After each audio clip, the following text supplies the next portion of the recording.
Hi Guru, my name is Boeta Phyf.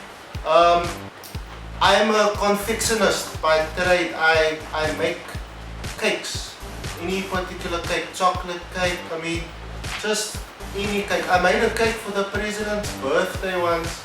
I'm very good at that kind of thing.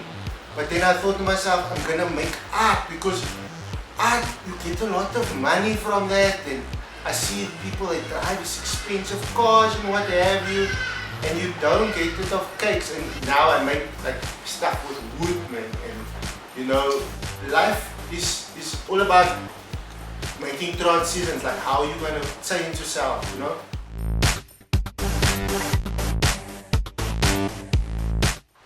Boeta Phyf, like in the community or whatever, is like somebody who's like an elder, or somebody who's a brother, or somebody who's everybody's uncle, or somebody that's, you know, people in general are just like, you know, that dude who's your brother but he's not really your brother, who's your uncle but he's not really your uncle, you know. And Phyf obviously just comes from my surname. Boeta is like the uncle part. And then when it came time to making real art, you know, art that's selling galleries, I thought, oh my god, let me just keep it, you know, it'd be amazing.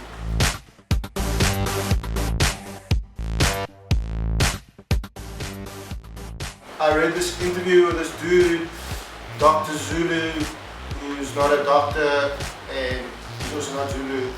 And his thing was that with graffiti, like, it should be the blueprint for making other things. So making shit out of clay, making things out of wood, or whatever the case may be, you know.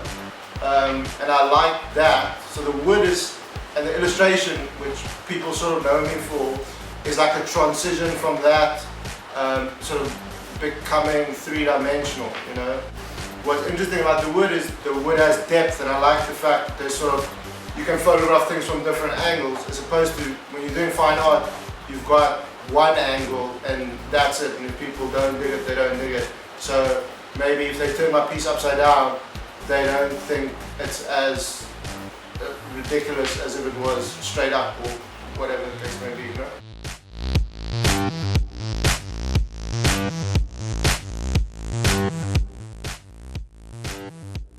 The part that I enjoy the most, the part that I'm like, oh, good shot, is when I'm working on the idea and right at the end when I'm kind of assembling everything, you know? So what'll happen is, I've got the idea sort of on my phone, and then I'll have these like basic shapes, dude. And you know, I'll put together, or I'll put it together in Illustrator, and then I cut them out, right? And then they get sellotaped together because I only have an A4 printer, and I can't afford A3, man, expensive. And then once I've cut that out, I'll trace it onto wood, onto super wood, and then the super wood will get cut out with either the bandsaw, which is amazing for super woods, like through butter, or I use the jigsaw, or I cut by hand, just depending on what it takes to get the shapes. Sandpaper down or whatever, and then those pieces will get roughed up, right? So I put scratches and things and dents into everything, which takes ages, and then once I've done that, I spray paint onto it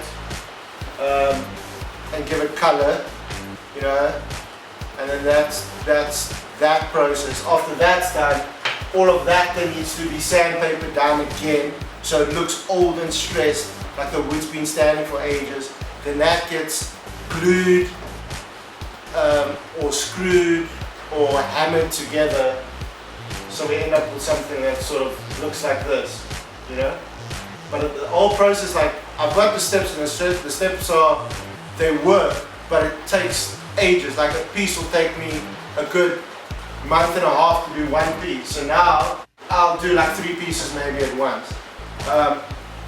My dad is generally here every day helping me graft and cut, and you know, it's an excuse really for him and I to spend time together and just like enjoy each other and listen to old music and just moan about everything that's happening in the world.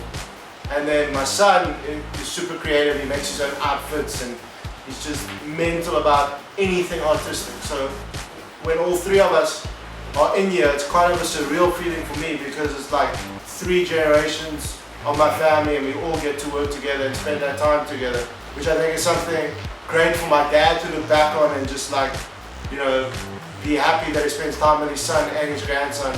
And for my kid, like as he gets older, everything is being imprinted in his brain. He's 5 now, so everything that's super awesome and amazing he's going to remember. So later on in life, he can be like, he spent time with his dad and his papa, and they were building things together, you know.